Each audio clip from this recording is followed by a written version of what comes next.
From the crossroads of America in the Hoosier state of Indiana, this is Get In, the podcast focused on the unfolding stories and extraordinary innovations happening right now in the heartland.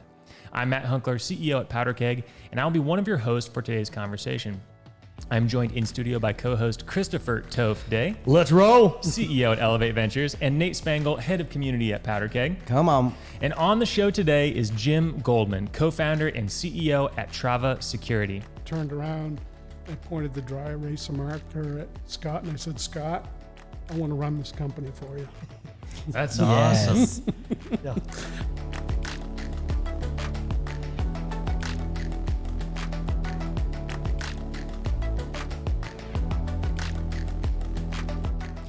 Jim Goldman is a co-founder and CEO of Trava Security, and it is a company that helps protect small and medium-sized businesses from the potential damage of cyber threats.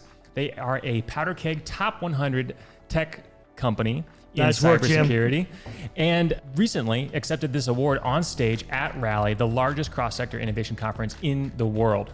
And before co-founding Trava, Jim has done some really interesting things. He worked as a professor at Purdue for 20 years. He also worked at ExactTarget, Salesforce, and the FBI. So today we're going to talk about cybersecurity and what even non-technical people need to know about the space, growing a business and raising capital, even in a terrible economic environment, staying grounded while scaling a fast-growing startup, and so much more. Jim, thanks for being here and welcome to the show. Oh, it is my pleasure.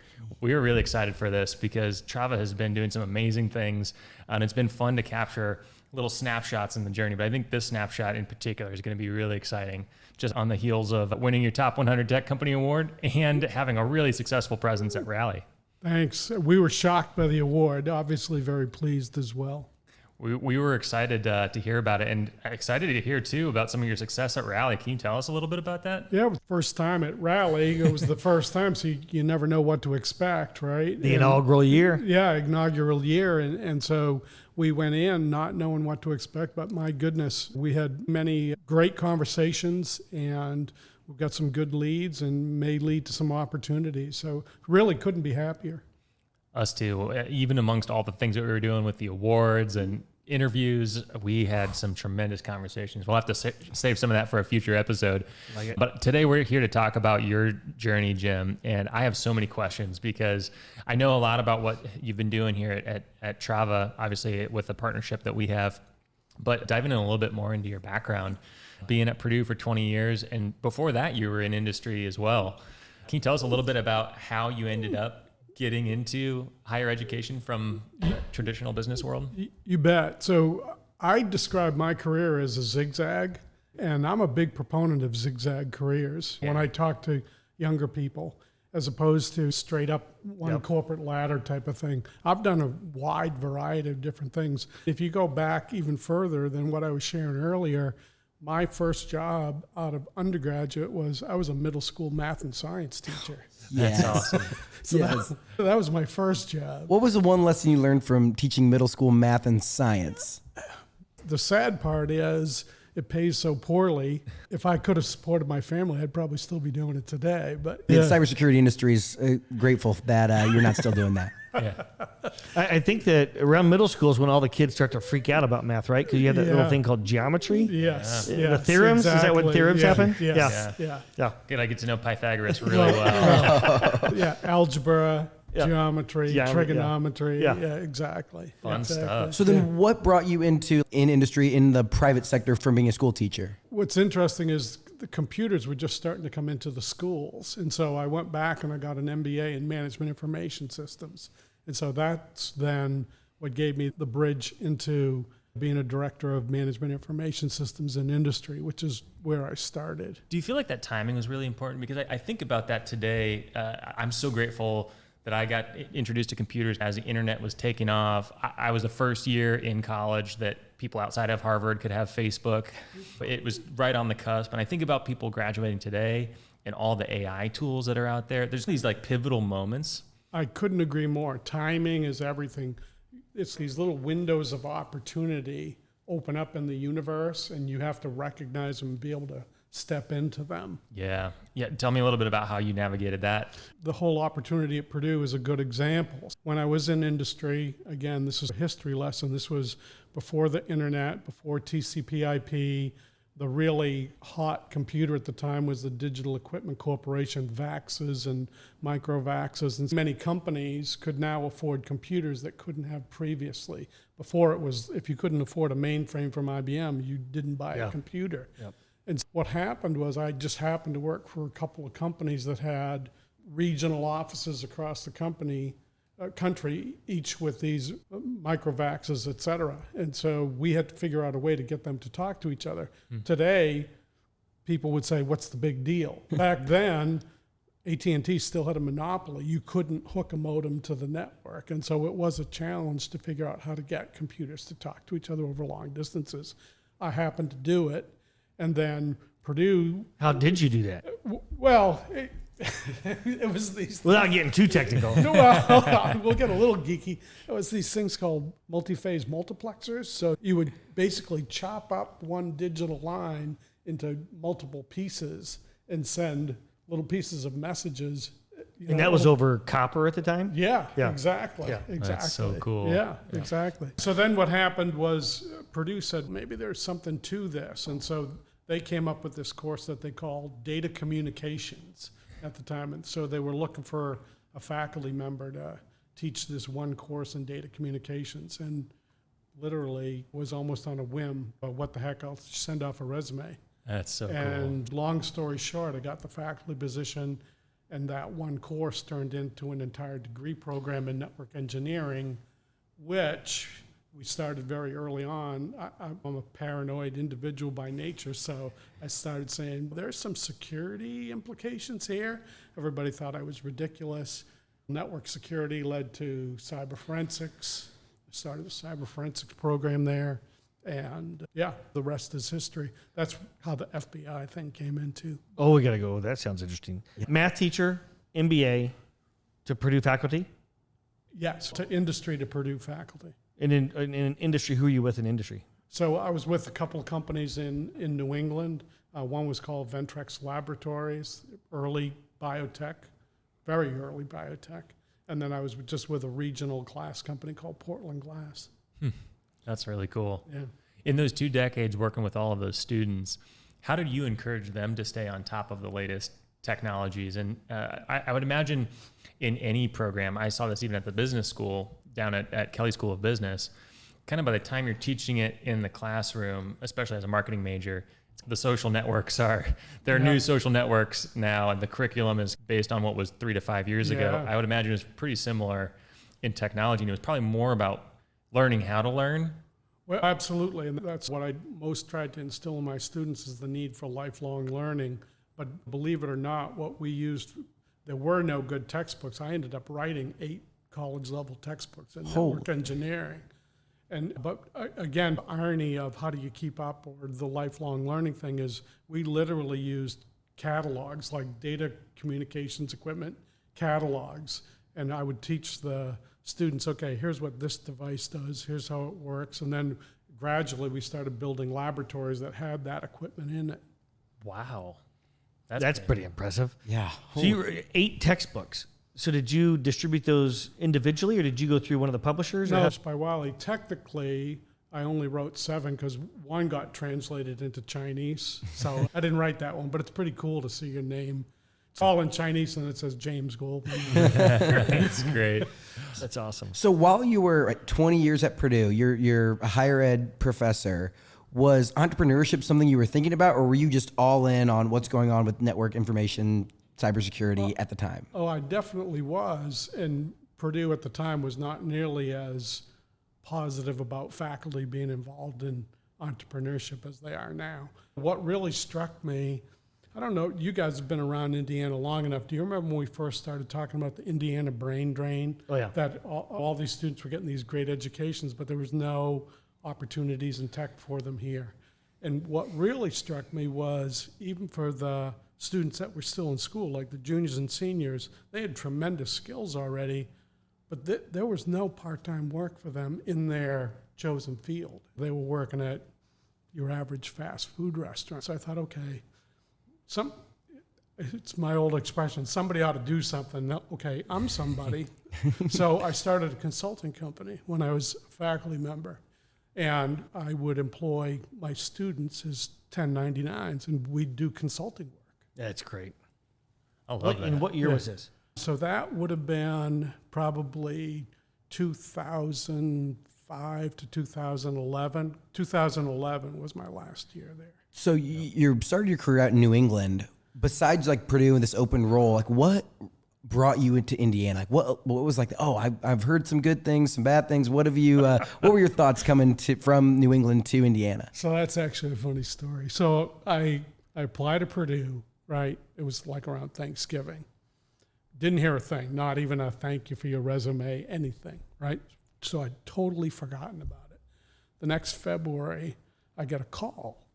And they said, we had 200 applications, you're one of 8 finalists, and we'd like you to fly out next week. And so I'd forgotten about like where I even sent the application into or whatever. I said, so tell me again, you're in South Bend? Oh, that's great. Luckily, they still invited me to come and interview. Where am I going? South Bend? Put me on the plane. Yeah. And you had talked, I think I had done some research that you had early exposure to entrepreneurship through your grandpa. And tell us a little bit about like the family entrepreneurship genes. Sure. Happy to. My grandfather immigrated from the Russian Empire. Now it's part of Ukraine, actually. And he arrived in, I want to say 1907. He came over by himself. He was 16 years old. And in those days, you've all heard the immigrant story. There was no work for them, so they did what they could.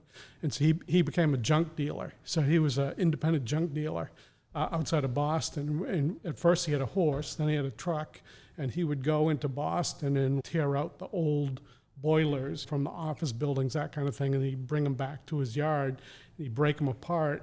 He'd put the cast iron over here, the brass over here, the copper over there, and then he'd sell it. So he was a pioneer metal recycler. What are a few of the lessons that you learned about entrepreneurship, hard work from your grandpa? That was it, really. It was hard work. It was like, you can do this yourself. You don't have to depend on anybody else.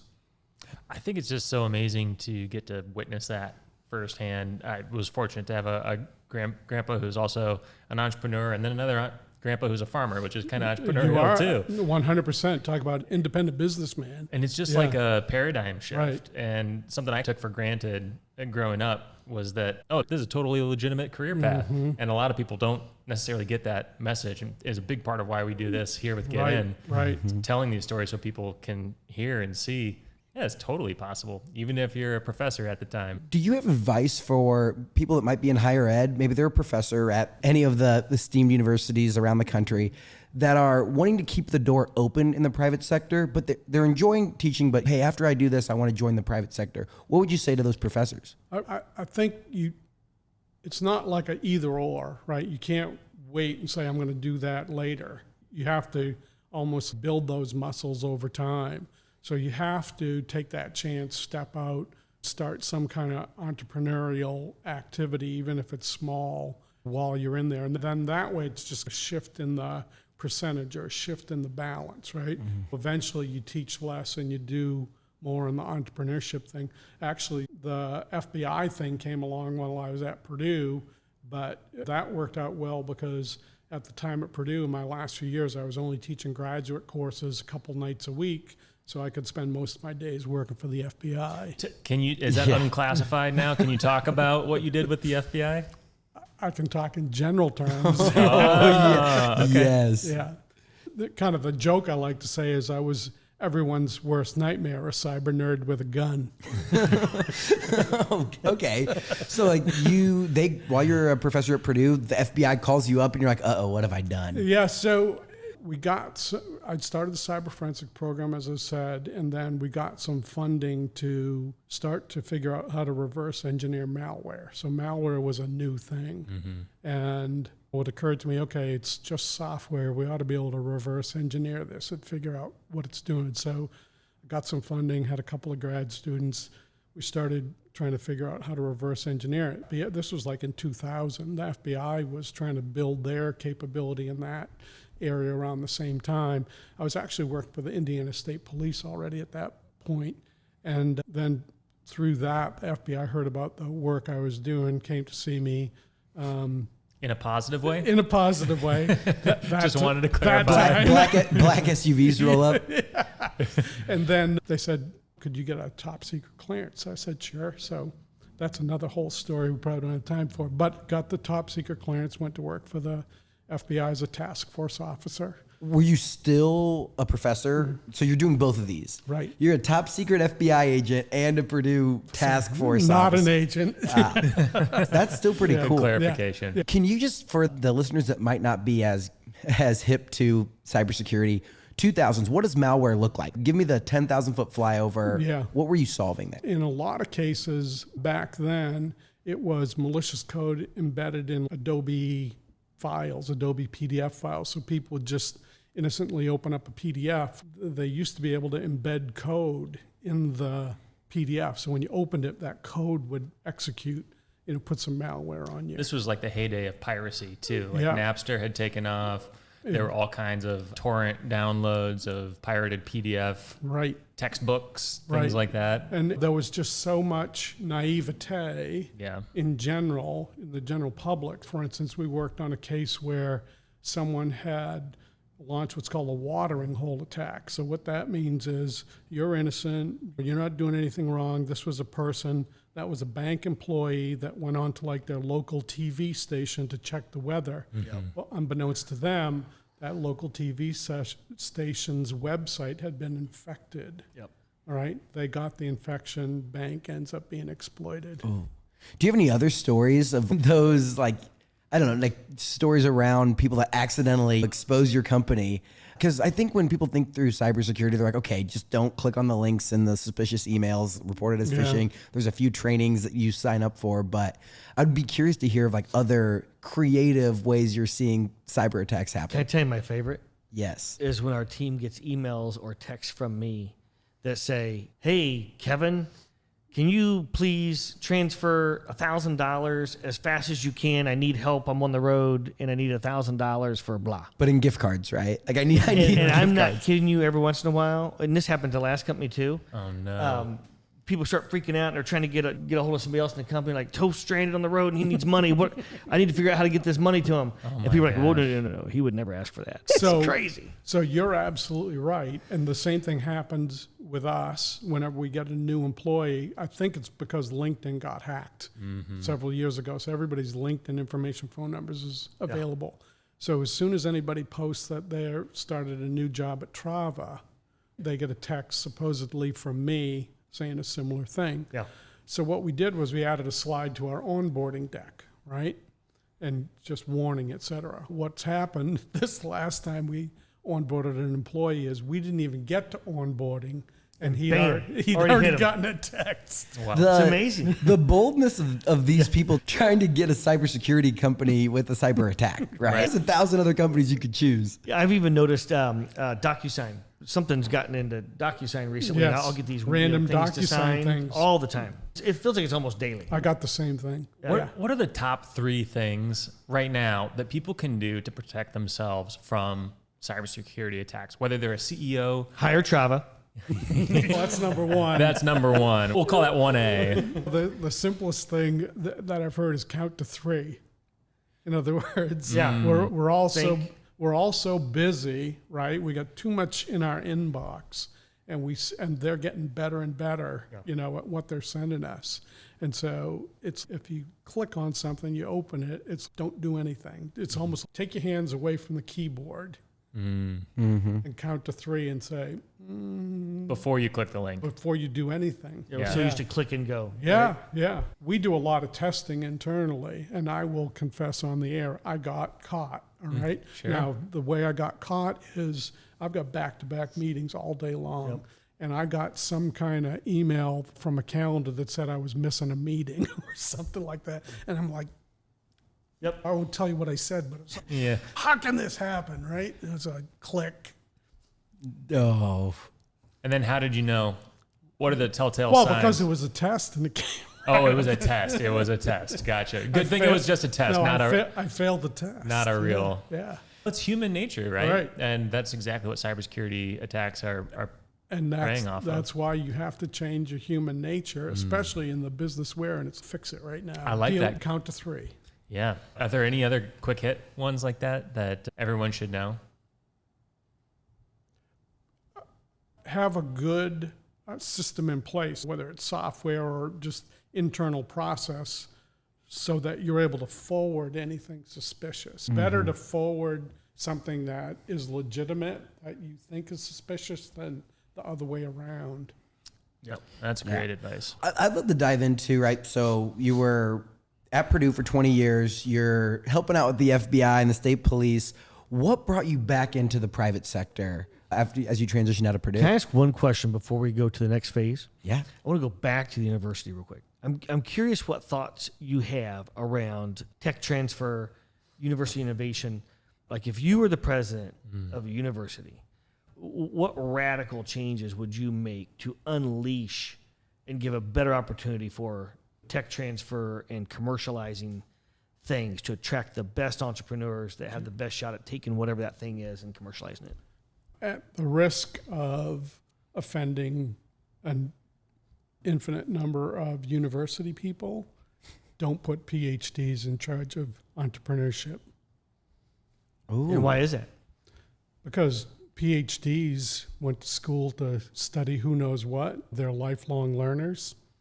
There are people teaching entrepreneurship and tech transfer that have never started a business.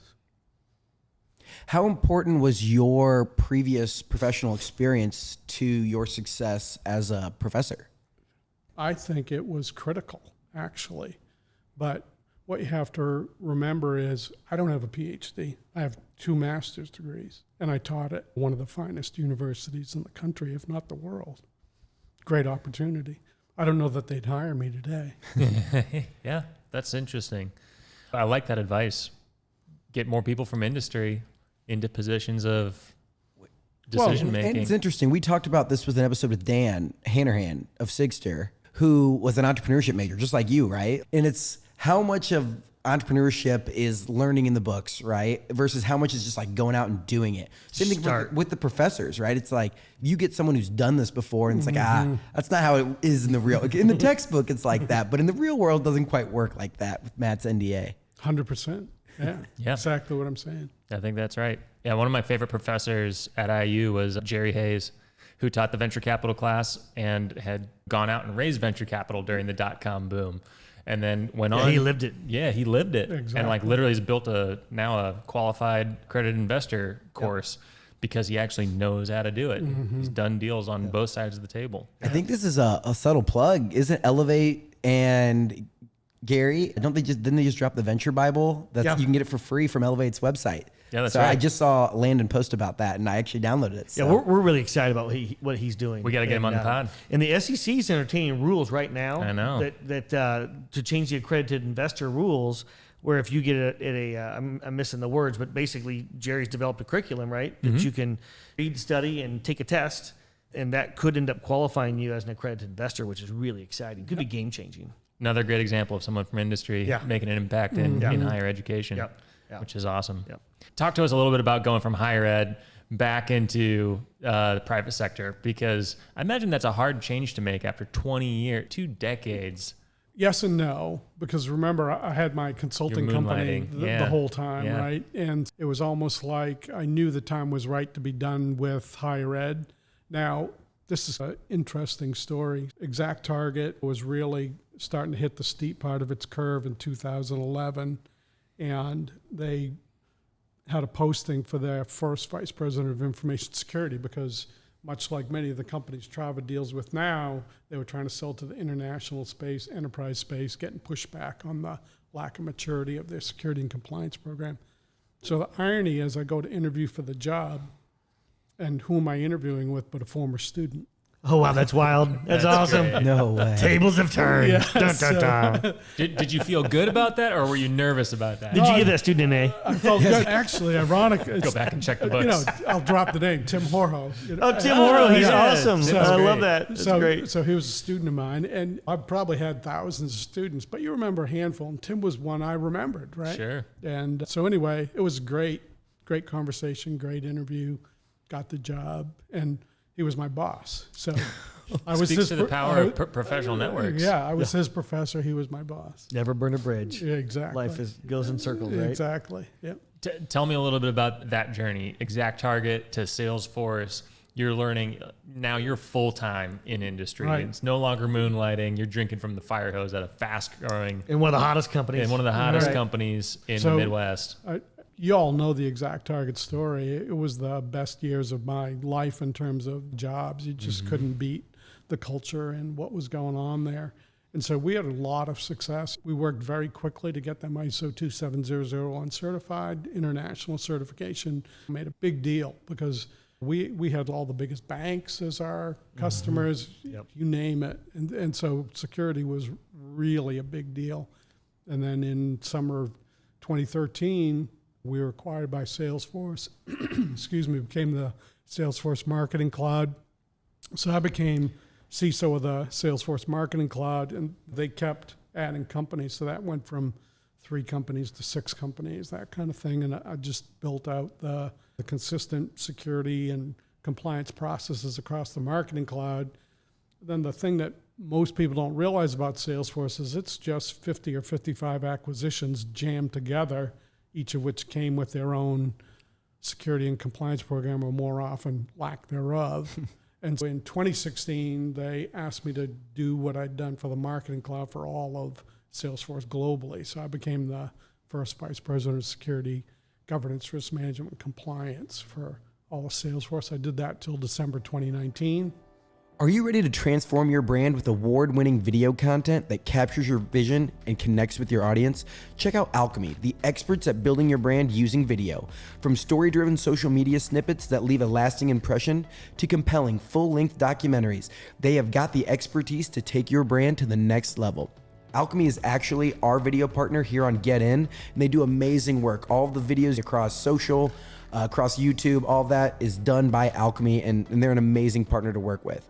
Reach out to me, Nate, at Powderkeg, or check out alchemyfilmco.com to get connected with Alden and his team. They will take care of all of your video needs. Then the Trava story is a great story if you want to go to that, but ask another question. Yeah, please tell us about that, because I know you were unemployed at the time, correct? I went back to start my own consulting thing. Yeah. Yeah. Doing my entrepreneurship consulting thing, and out of the blue in February of 2020, now the world's about to shut down because of COVID, right? Scott Dorsey gives me a call, and most people, but for the benefit of those that don't know, High Alpha does these things called sprint weeks where they conceptualize a company in the course of a week. And so they had a sprint week, and in this case they'd invited, or this person invited themselves, Matt Bressler from TDF Ventures in Maryland, had been doing research in this intersection of cyber risk management and cyber insurance. So he brought his research in, and he and Scott teamed up as the leaders of this particular sprint week. So they put together a concept, had their pitch deck. And so Scott gives me a call and says, hey, you have an hour on Thursday. I'd like to, this guy Matt Bressler and I would like to run this idea by you, see what you think. Sure. So I came down. They were still in the old Circle Tower building, and it literally was the last meeting I had before the world shut down. And so we met, and they start pitching it, and being the former college professor, there was a whiteboard in the conference room. I'd get up, I start drawing data flow diagrams and Venn diagrams, had the dry erase marker in my hand, and I'll never forget it. I turned around, I pointed the dry erase marker at Scott, and I said, Scott, I want to run this company for you. That's awesome. Yeah. And afterwards, Scott and I were talking about that, and he told me, quite frankly, Jim, I didn't see that coming. Yes. What was it about the opportunity that made you so sure to turn around, point that whiteboard marker, and say, Because it's really where my passion was. It's exactly really what I had been doing at Salesforce, but I had 100 employees, about 150 contractors and so forth and so on, $30 million budget. It's okay. How do we take all that knowledge and process and package it for the sub-enterprise and mid-market? Yeah, because you saw the growth that created at ExactTarget. When you got all those certifications, you could sell internationally, you could sell to banks. Why limit that only to the companies that get to the And scale of meanwhile, ExactTarget? cyber risk has been increasing. Yeah, Sure. every day. And every day. And it's just as likely, if not more likely, to victimize the sub-enterprise and the mid-market. So here's a tremendous opportunity, because the other part of it is, if you look at nearly every other cybersecurity company out there, they all dream someday of selling to the enterprise, right? That's what they want to do. They want to sell to Microsoft or Google or Salesforce. And so from the start, we said, no, we're not interested in selling to the enterprise. That's not what we're trying to do. Yeah. What talk about Trava? Go a little deeper on Trava. So, what actually does Trava do? So, is your target market $1 million, $10, $50 million SaaS companies only, all types of companies? Like, so the interesting thing, and this is a lesson for the entrepreneurship thing, is we knew we had to take a multi-phased approach to where we wanted to be. So it breaks that assumption of you come out with your first product and that's ultimately where you're going to be. First product to first market, done. That's not what we said. What we said was, from the very beginning, we wanted to be the standard for cyber risk insight for the insurance industry. In order to do that, we knew we needed to control the data. Yep. Because the way the cyber So it insurance... sounds like a good example right there of narrow and deep. Exactly. And because the way the cyber insurance industry had been assessing cyber risk is they were using third-party tools, didn't control the data, couldn't do any correlation analysis, machine learning, et cetera. So we said, okay, we have to control the data. How do we do that? We have to build our own risk and vulnerability management platform. Guess what I'd been doing for the last 10 or 15 years, okay? But then we needed a person that really knew how to build software.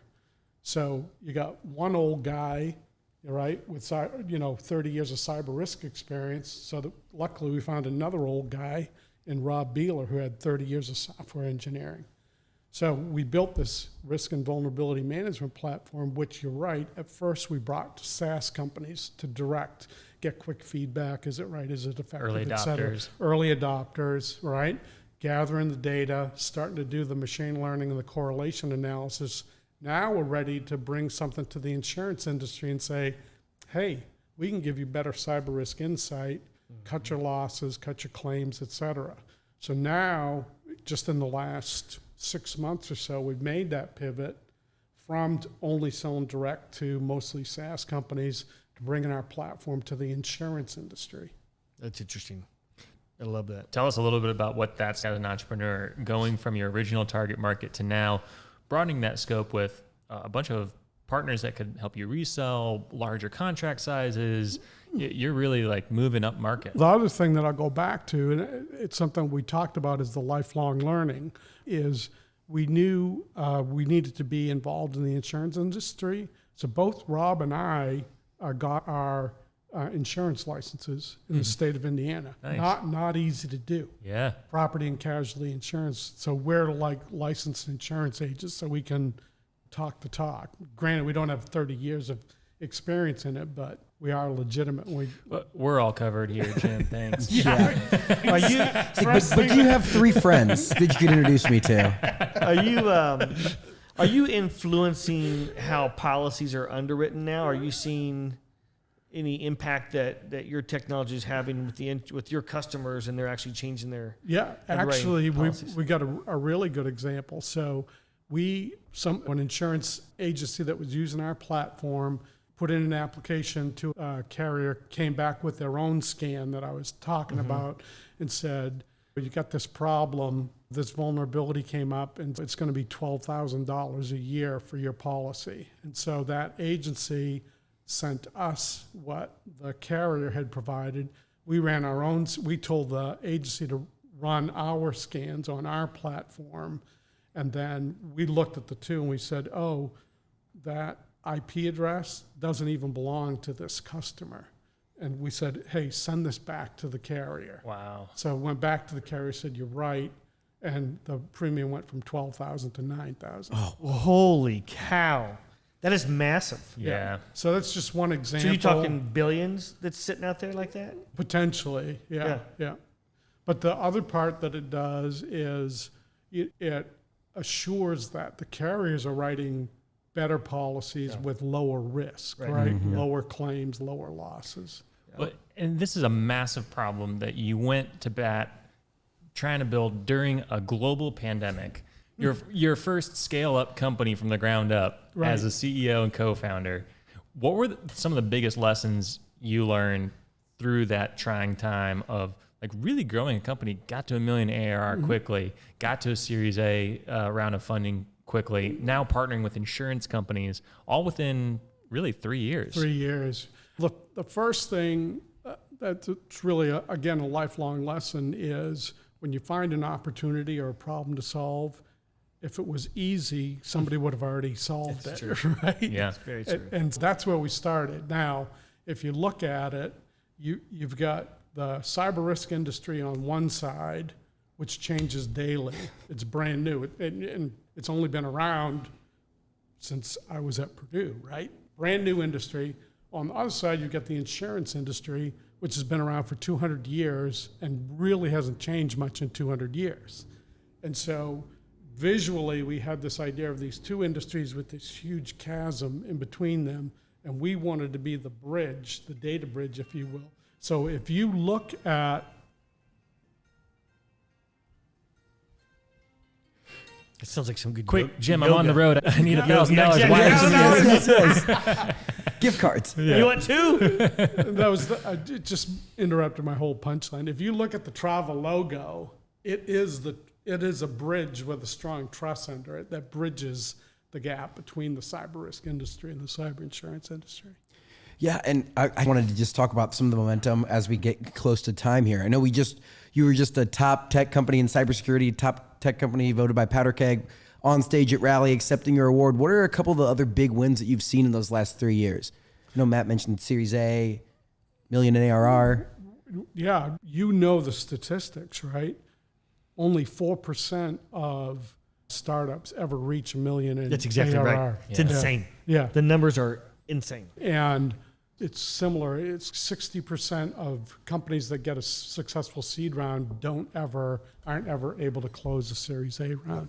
And that's not even taken into account the current tech investment environment that we're in right now. That's looking at historical data before pandemic. Yeah, I'm incredibly grateful for what happened there. And thanks to Elevate, by the way, for Pleasure. your continued confidence. We love investing in great companies and great founders and great ideas. But really, I think it comes down to our people and our team. And a lot of that has to do with our culture. Again, I say it's somewhat tongue-in-cheek about Rob and I being old guys, but the benefit of being an old guy is you've worked for a few good companies and a lot of really bad companies. Yeah, you've had a chance to make more mistakes than other people. That's what And so when Rob and I got together, it was like, never mind the product, what kind of company do we want to have? I love that. How do you and I love going to work? What do we need to do so that we love going to work every day? That's the right question. Amen. Yeah. We are at the favorite part of the show, at least for Nate. This is my favorite part. This is the lightning round. There are no wrong answers for this, Jim. There's just 3 questions. Are you cool to dive in? I'll try. Sweet. All right. But This is fast-paced. nothing to do round. with the FBI, though. No. Oh. We're going to sneak one in there. Yeah, exactly. What's your password? Yes. Free association. Yeah, no wrong no. answer. What street did you grow up on? What was your mother's maiden name? Yeah, Yeah. exactly. Jim, outside of the amazing entrepreneurial ecosystem, what is Indiana known for? You know what occurs to me, and it's still tech and innovation. I am so excited about ag tech and ag business and Agrinovus with Mitch Fraser in charge. I know Mitch with Mitch Fraser in charge of that. I was on a panel at the Indiana Agribusiness Council conference a week or so ago. Man, I think Indiana has the opportunity to become the global leader in ag tech, ag business. It's like, why shouldn't we? 100%. I love that. Yeah. Totally agree with that. Absolutely. answer. Shout out to that show. Really great episode with Mitch We'll link it Frazier. up. Yep. We'll link it up in the show notes. What is one hidden gem in Indiana? I've talked about this before. I call it the 1 degree of separation. And what I mean by that is if you don't know someone in the tech community or the business community, guaranteed you know someone who does. And it's that 1 degree of separation and just this collaboration. Even so-called competitors, it's like they're going to do everything they can to help each other. That's a great example of a hidden gem. Mm-hmm. Final question. Who is someone that we need to keep on our radar? Someone who is doing big things. I hate to repeat my answer, but I would go back to Mitch Frazier and Agronovus. Yeah. He is that guy. Yeah. Yep. I love what Mitch is doing over there. Yeah. And subtle plug for the episode. Jim, thank you so much for this conversation. It was amazing. I love hearing about all the momentum that Trava's building. And for our listeners, we are still running our t-shirt campaign. So anyone out there that listens to it, if you want to send 3 large t-shirts to 16 Tech addressed to Powder Keg, Nate, we will wear them on the show, give you a 60-second shout out. We want to see what kind of listeners we have out there and support your startups. I love it. Great job, Jim. It was Great. awesome. Jim, you. thanks for all you're doing. Entirely my pleasure. Thank you so much. This has been Get In, a Powder Keg production in partnership with Elevate Ventures. And we want to hear from you. If you have suggestions for a guest or a segment, reach out to Matt or Nate on LinkedIn or on email. To discover top-tier tech companies outside of Silicon Valley in hubs like Indiana, check out our newsletter at powderkeg.com/newsletter. And to apply for membership to the Powder Keg executive community, check out powderkeg.com/premium.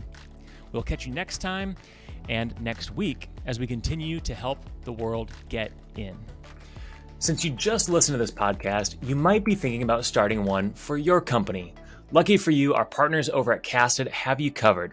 Casted is the first and only podcast and video marketing platform made specifically for B2B brands. I love this about them.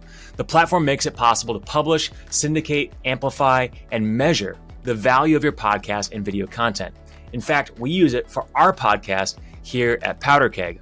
And if you're a startup, you should listen up because Casted for Startups is definitely for you.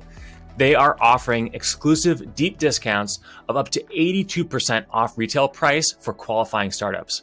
Connect with Casted at casted.us/powderkeg.